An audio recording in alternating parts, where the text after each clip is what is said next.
Hi there, this is Alexi Lubomirski, and welcome to part 2 of this special reshoot episode. This is Harry and Meghan's wedding anniversary today, so I wanted to tell you the story. Part 1 was about the engagement. Today, or right now, part 2 will be about the wedding. So this all started off, I'd done the engagement pictures, they were very successful, I was very happy. I didn't have any idea that I was going to be doing the wedding. But one day we received an invitation to the wedding, me and my wife, and I thought, this is fantastic, I get to go to a royal wedding. And then about a month later, I got the phone call saying, would you actually do the pictures, the official portraits of the wedding? So it was scary to say the least, because with the engagement pictures, nobody knew I was going to do the engagement pictures. So there was no pressure. Only when the images came out, people knew about it. With this one, with the wedding, they announce everybody before. They announce who's going to make the dress, who's going to make the wedding cake, who's going to take the pictures. So for 2 months before the wedding, I would constantly get messages on Instagram saying, don't screw it up. This is a historical document. Don't mess it up. No pressure. And so there was a lot of pressure. The idea was that we were going to go down the day before the shoot, the day before the wedding, and I was going to pre-light everything and get everything ready. Now, as always, I started off with some references. Again, going back to royal wedding photography, royal wedding portraiture. This was Princess Anne. So as you can see here, very, very 70s. There's a soft glowness. There's like a soft filter going on. It's very sort of beautiful and 70s. Much more formal. You can see the symmetry. It's all about symmetry. There's a lot of symmetry going on in wedding photography, especially in royal wedding photography. This is the Queen and Philip. Again, very formal, very, elegant. And then when it came to the group pictures, also, everything was very formal. It was very stiff, I found. There was a lot of these pictures. It was kind of like a school photo or a sports team photo. There were people sitting on the bottom and there were people standing behind. Even with the big groups, it was all just sort of piled in. Everybody was just standing.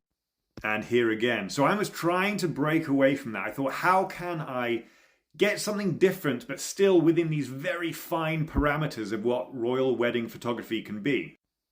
Again, here, symmetry. All the pillars behind it, the chandeliers, a lot of symmetry going on. Very even.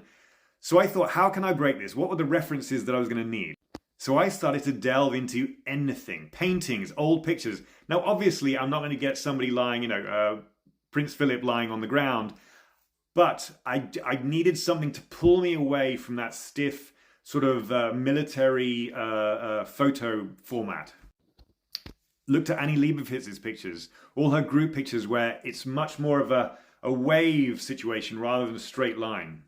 I looked at old paintings like this. Again, some sitting, some leaning on a chair, some facing the other way. Even here, I thought about sort of how can we incorporate all the kids in it as well to make it, to break the formality. This was beautiful too. Still formal, still sort of elegant, but there's a looseness to it. Also loved this. I mean, this is, again, super formal. And, I imagined that Meghan could be the woman in the middle and all the family around her. And this is the room. This was the reference images of the room that we were given. This is the green room in Windsor Castle. Now, the day before, we went in there and we started taking pictures of ourselves in the position of each royal member. So I got all my assistants and I said, right, you're going to be the Queen, you're going to be Harry, you're going to be Meghan. And we got the lighting perfect, and the symmetry of the lighting and the mirror and all the pillars was perfect.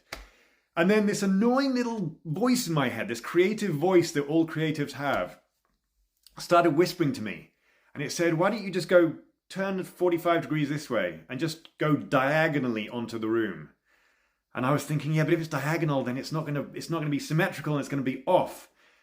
But you have to listen to your creative voice. You have to listen to that voice that doesn't make any sense sometimes because it comes from somewhere. Where does it come from? So you've got to listen to it. It's like a muscle. So I said to my assistants, I said, listen, I know you just got all the lighting perfect, but could you just maybe shift everything diagonally? And they were like, but that's not going to make any sense. There can be no symmetry. And I said, I know, but it's the voices. So we switched everything around. So the next day we arrived at the wedding. I was lent this very nice morning suit and my wife had looking gorgeous. And we arrived and it was such a bizarre day because you are arriving at this royal wedding And as you enter, the soldiers at the front gate, they tell you, ladies and gentlemen, please be careful what you are saying to each other because the world can lip read. And so as you walk in, you see a lot of people sort of talking like this because people, you don't know what you're talking about, but everybody on these cameras is watching and lip reading. So we arrived and it was amazing. It was this beautiful wedding ceremony. And it was bizarre. You're looking over all these hats because it's an English wedding, lots of hats. And suddenly you raise your eyes and you see all these lights and all these cameras beaming around the world. And you think, wow, shit, I'm at a royal wedding. This is kind of a historical moment. This is interesting to be at. And then your other part of the brain is going, shit, I've got to take maybe the most important pictures of my career in about half an hour. Now, as we were sitting at the back of the church so that I could make a speedy exit after the ceremony to go and run up to the green room, before Meghan came in, I heard the kids, all the page boys and the bridesmaids, and these were young children, and of course they were getting bored and misbehaving. And one of the nannies said to them, "If you're good, you're going to get Smarties." And Smarties, in case you don't know, are like M&Ms. And for some reason that stuck in my head. So after the ceremony, Harry and Meghan go off to ride around the carriage and do the whole circuit.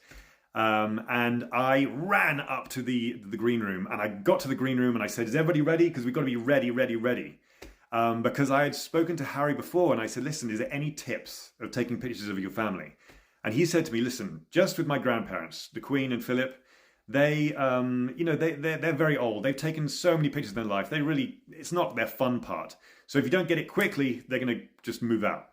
So I was like, okay, we're going to be so ready. Everybody's going to be in position. All the family's going to be in position so that when the Queen and Philip come in, we can just plop them in, click, click, click, and then they can go. So Harry walks in after he's done his circuit on the carriage, and he comes up to me and says, "So Alexi, are we ready? Because my grandparents are going to be here." And I said, "Yeah, we're going to be so ready."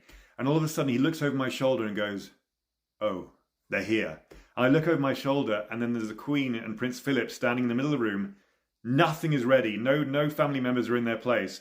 And all of a sudden, me and Harry just looked at each other and we went in opposite directions, trying to get as many people as possible into their chairs. And it was like at a New Year. It was like at a Thanksgiving family event where you're trying to get kids to come for a group photo, and all the parents are going, "Come here now and get over here, sit down."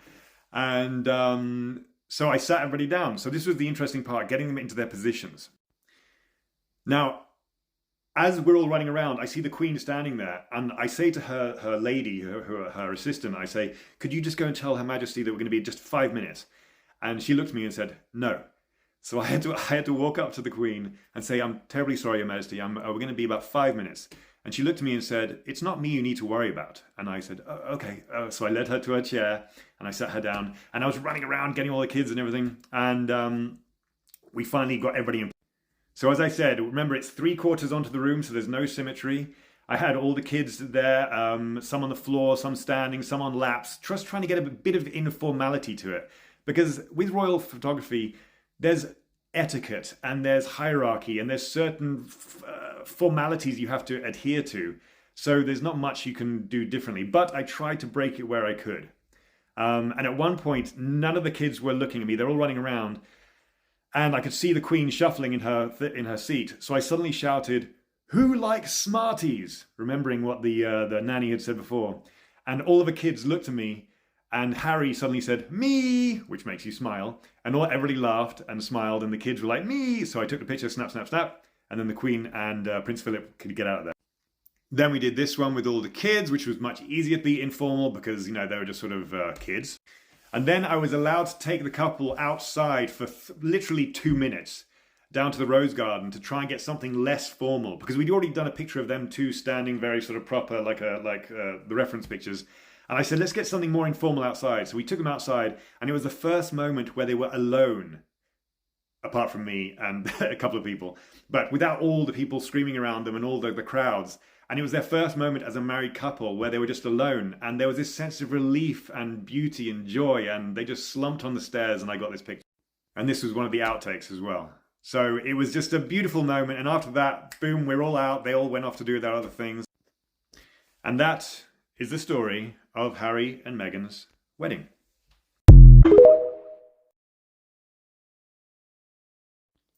Hi there, and welcome to another episode of Reshoot, where we revisit old shoots from the archive and find out the stories behind them. Today is Harry and Meghan's wedding anniversary, so I thought it was apt to tell you the story about how that all went down. This is part one, this is about the engagement, and part two will be about the wedding.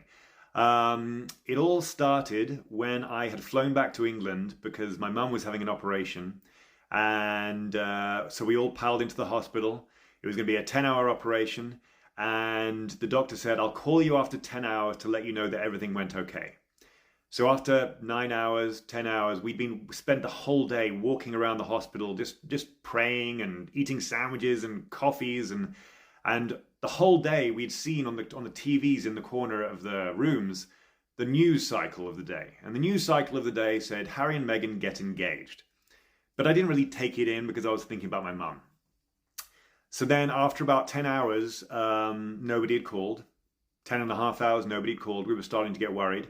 And all of a sudden my phone rings and it goes, hello, is that Alexi? And I said, yes. And they said, hi, this is Kensington Palace calling. And I was like, sorry, who is this again, sorry? And they said, Kensington Palace is calling.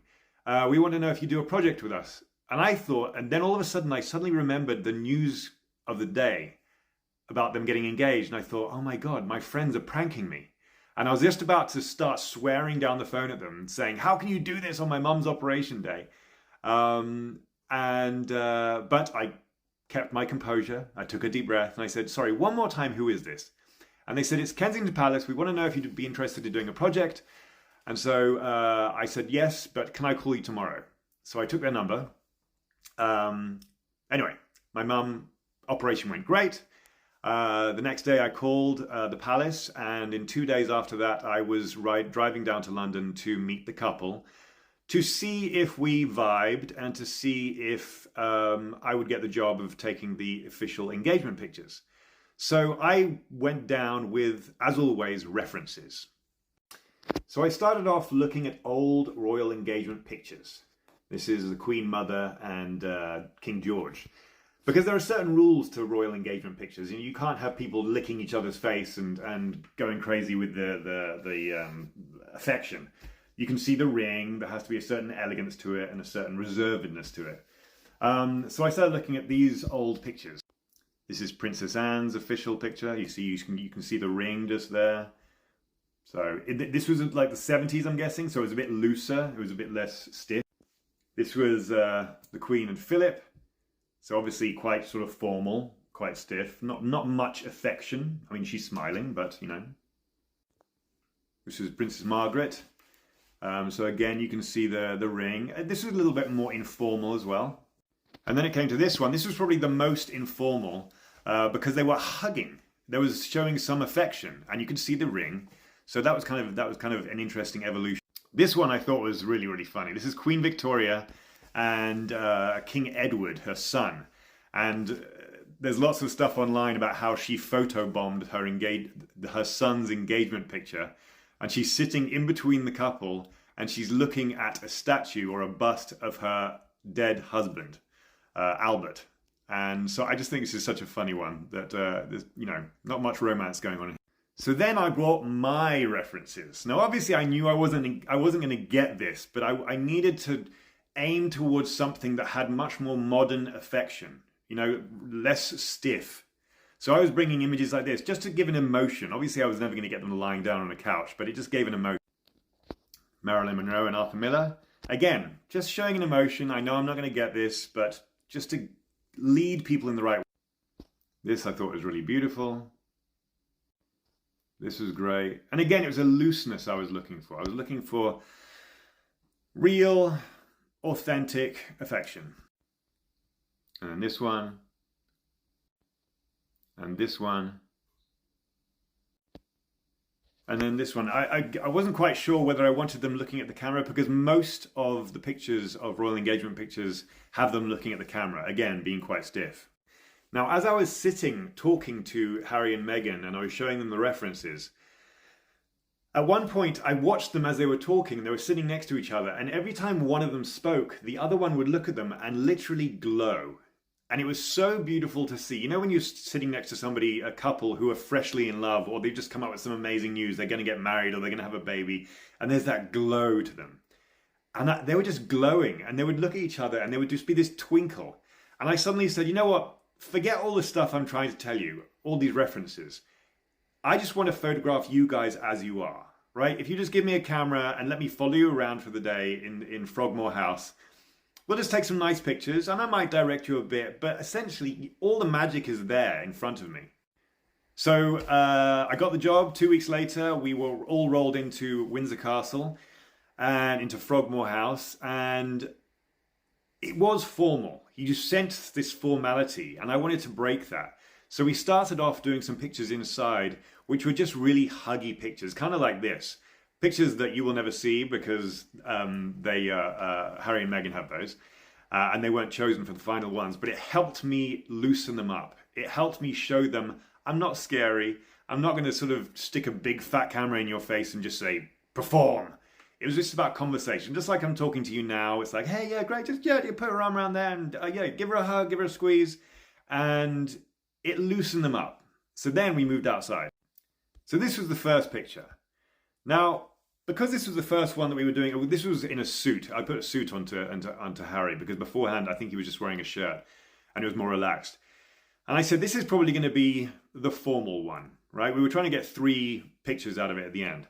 And I said, this is going to be the formal one. We got to see the ring, so you can see the ring there, up there. And it's more calm, it's more reserved. And then afterwards, we'll just do some looser ones. So this was one where we got the light right. It was a beautiful day in Frogmore House. It was November and it was sunny-ish, but there was a mist. There was an English mist. So it was a really low sun the whole day long. So there was no high light sort of giving them horrible shadows. It was just a beautiful low winter sun through this mist, giving it a nice softness. And anyway, so this is the first picture. And this loosened them up a bit and they got into it and they realized that it could actually be fun. After that, I just said, let's go walk around the garden. Let's just walk because it's beautiful sunshine. And we walked and we talked and I was just running in front of them and I was taking pictures and I was shouting things like, oh, yeah, great. Oh, hold that. Now turn around, do it again. Because I sound like that when I get excited. And then we ended up walking over a bridge and I said, look, the sun was just going down. And I said, listen, let's just, I had this idea in my head, this reference, which was this one. This is Audrey Hepburn and Mel Ferrer, who was her husband. And I'd always loved this picture. I'd never used it before, but I always loved this picture of being wrapped up in somebody else's jacket. So I asked Harry, I said, do you have a big coat that we could use? So he brought out this coat and I said, right, I just want you to wrap up Meghan and both face me. And it was gorgeous and it was beautiful. The sun was going down behind them. There was golden light. It was black and white, but it was golden light. And I was just so excited. I was like, yes, this is great. And then I suddenly said to Meghan, can you just turn around towards him? So all of a sudden, Meghan turns around towards him and her hands are in the jacket and she's looking down like this. And all of a sudden, I can't remember what happened. Maybe he said something or I said something. And I think we were all nervous that they were going to kiss because you can't have a kissing picture. But you could feel it. Everybody was deathly quiet on set because it was like, oh shit, are they going to kiss? Are they going to kiss? And then all of a sudden, I think I might have said something like, make sure you don't kiss, which made them laugh. And then her hand came out of the jacket showing the ring. And there was this moment of just like sort of laughter between them. And it was so beautiful. And I was clicking. And I was going, yes, this is great. Just hold it there. Because I go super high pitched when I get excited. And that was it. And I think I was so excited to get that picture because it was just such a beautiful moment. This picture ended up getting like billions and billions of views. And I think when I spoke to people afterwards and I asked, why do you like it so much? And they said all the pictures beforehand, people were looking at the camera and you felt like they were performing to the camera. This image, you felt like you were invited to see an intimate moment between them. Then we moved inside to do a very formal portrait, which was going to go into sort of formal things. And after that, these pictures just went everywhere. I was so shocked at how far they went. I knew they were going to go around, but I wasn't aware of the reaction we were going to get. And what was funny is when I was a kid, when I was like 9 years old, I used to collect stamps. So it was kind of a nice full circle moment when I got to have my pictures on an English stamp. And that is my story of the engagement. Go to part 2 to find out about the wedding. Morning friends, happy Monday, how are you doing? And today is the day that the Daily Mail are asking us all internationally to reflect on Kate's major milestones and her major achievements from her lifetime's work, which obviously is the Early Years Project. And just before we dig into this, 6 comments on the article. I mean, ugh. 6 comments. It's not even newsworthy. Let's dig into the article and find out what Kate has achieved. Well, I eagerly read the text in the article because I was looking for some really measurable stuff after all the time and the money that's been poured into this thing. But all the journalists could come up with, wait for it, the effects have been varied and vast. Right, can we maybe have some examples? Yes, there is 2. Lego gave some Lego sets to early years learning centres across the UK. Doesn't say how many centres, doesn't say how much Lego. Some big companies have also increased their paternity leave. They were going to do it anyway. The world's changing. We're in 2025.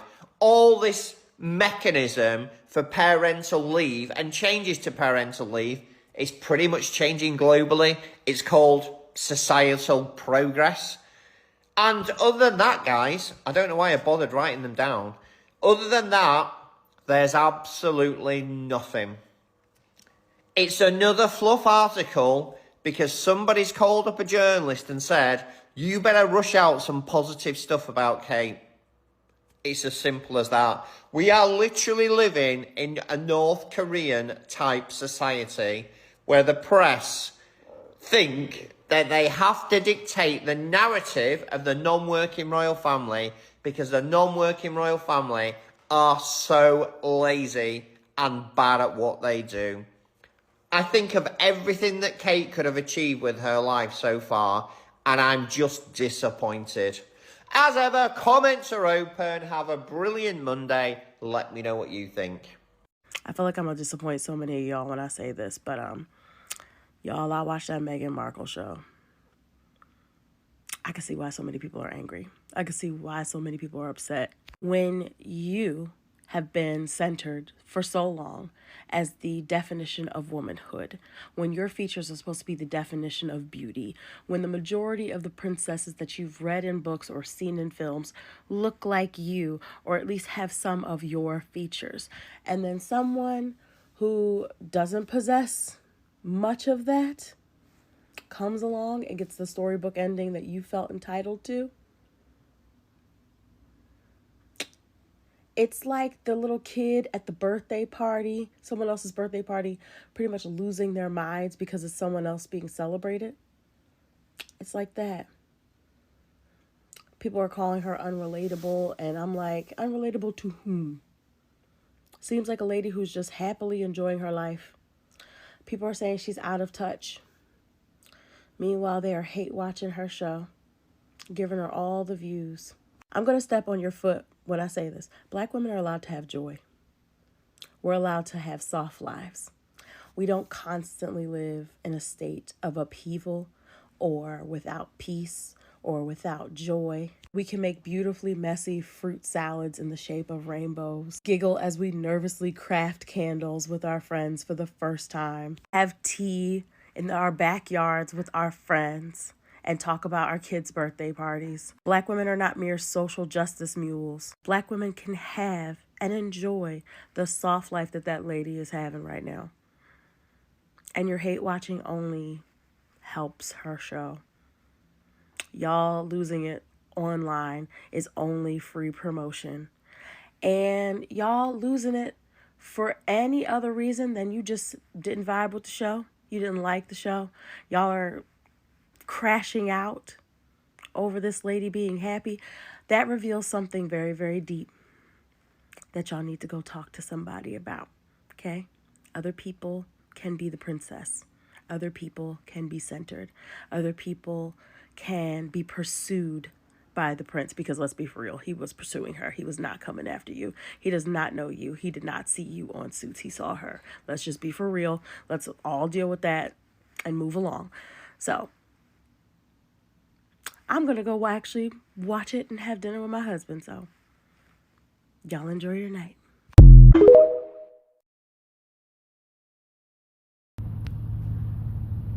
Hello my people, Lady Rose here. How y'all doing? To all my new subscribers, you're welcome, and my returning subscribers, you all know I love you. Yeah, so guys, you just discovered the truth about how Royal Highness Duchess of Sussex's wedding pictures were taken by this wonderful man. I'm making this video here before posting, before editing his video with mine, so his video might go through or might not go through for copyright.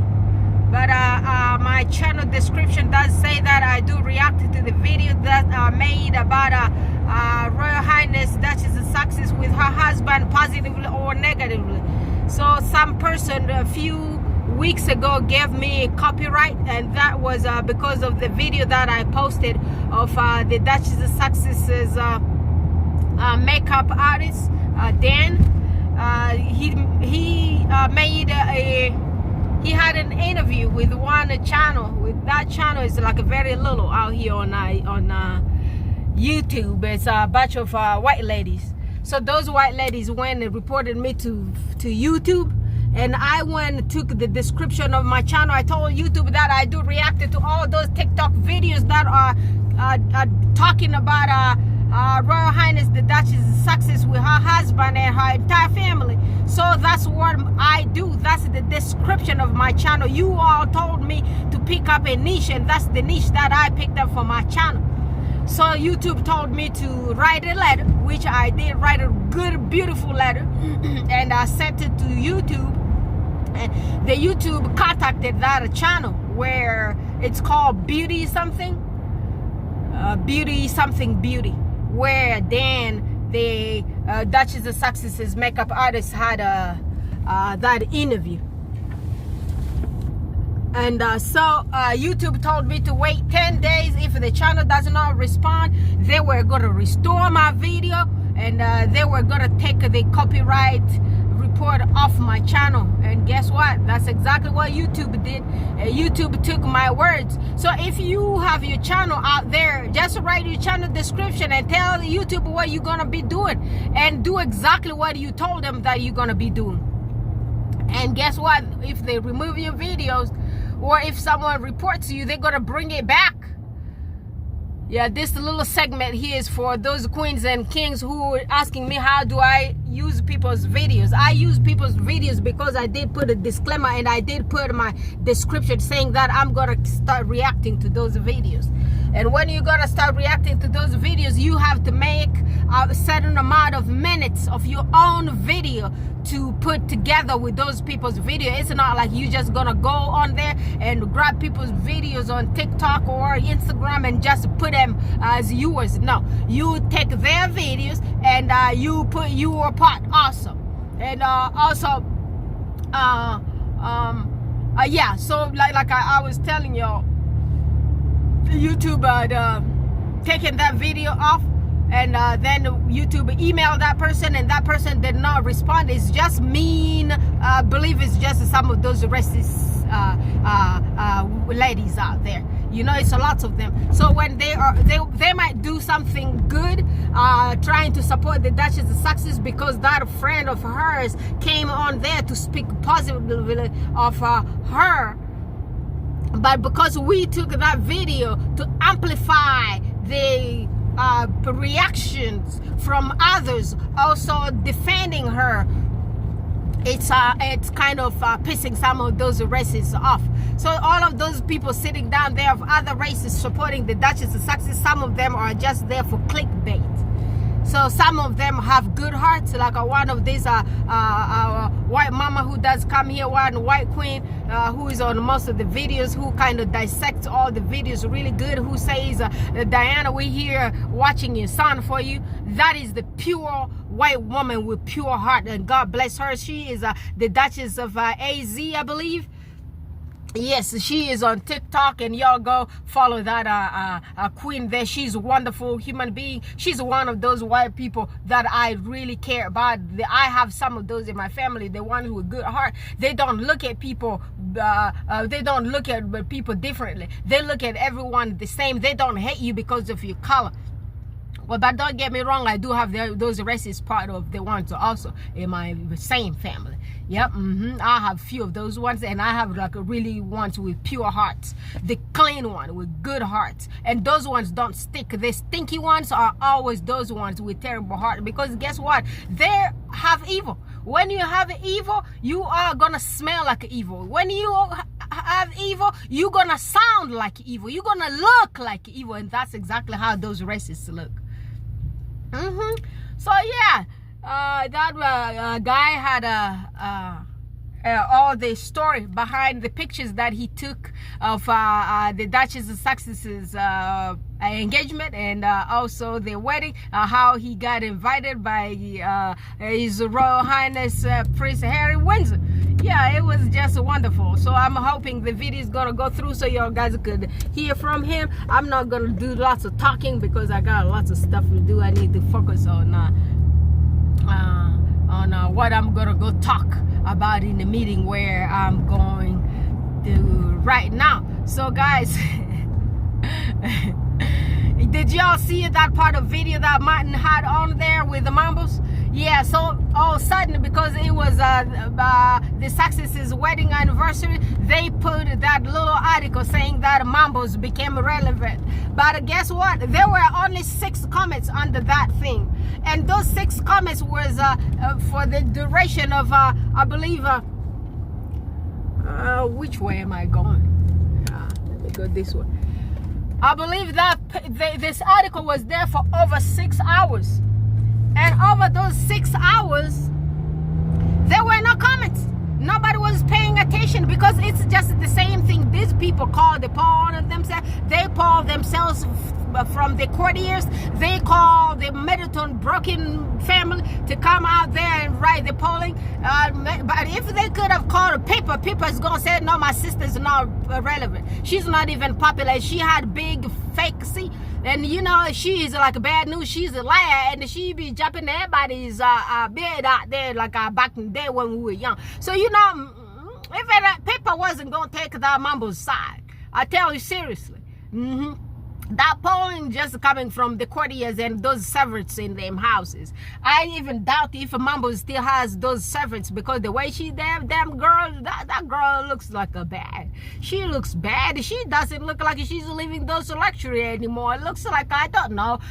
Is that Adelaide Cottage have they got servants there? Y'all guys come tell us the truth here. The roaders, somebody there, you know, one day somebody's gonna get some kind of like anti-lies pills that they're gonna give to one of them roaders, and they're gonna come tell us the truth. Guys, don't worry for yourself. Something is gonna pop out here, and they're gonna tell y'all guys all the damn truth. Yep. That girl, she ain't got no service right now, and she's not even getting those allowances that she used to get to buy those tablecloth dresses that she used to wear. That's why she's kind of trying to get into relationship with the people who do not like her Royal Highness Duchess of Sussex, so they could couture some stuff for her to wear. That's how Victoria came in. The Spice Girl. The spice, I don't even think that girl even has spice in her, because she's watered down. She's watery, you know.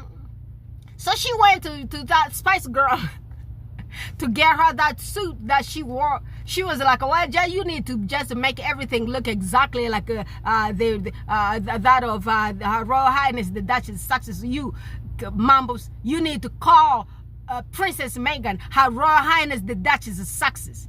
Okay, otherwise leave her name out of your stupid mouth, because you're so dumb like your mama. You know, one thing that I'm here for was also you, because of that little article. So all of a sudden you just became relevant yesterday, and before all of that, what were you doing? And but we all know the truth. I wonder who wrote that article. Those people, y'all guys need to ban all those newspapers. Y'all need to take those people out of business because damn, baby. God damn it. Yo. Those papers. I wonder who wrote that article. They just pop out sometimes. And Martin really does good job. The Ministry of Hacks, that brother will go dig those motherfuckers out, and I like the way he calls them out. He does a really good job with it. Not my king. You know?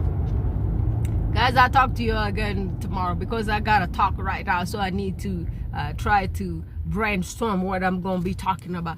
This one here is a Jews Orthodox Jews church, synagogue, I believe that's what you call the Jews church, right here in all this corner here. Bye, Felicia. Talk to you guys again later. Please subscribe to all the Success Friendly channels.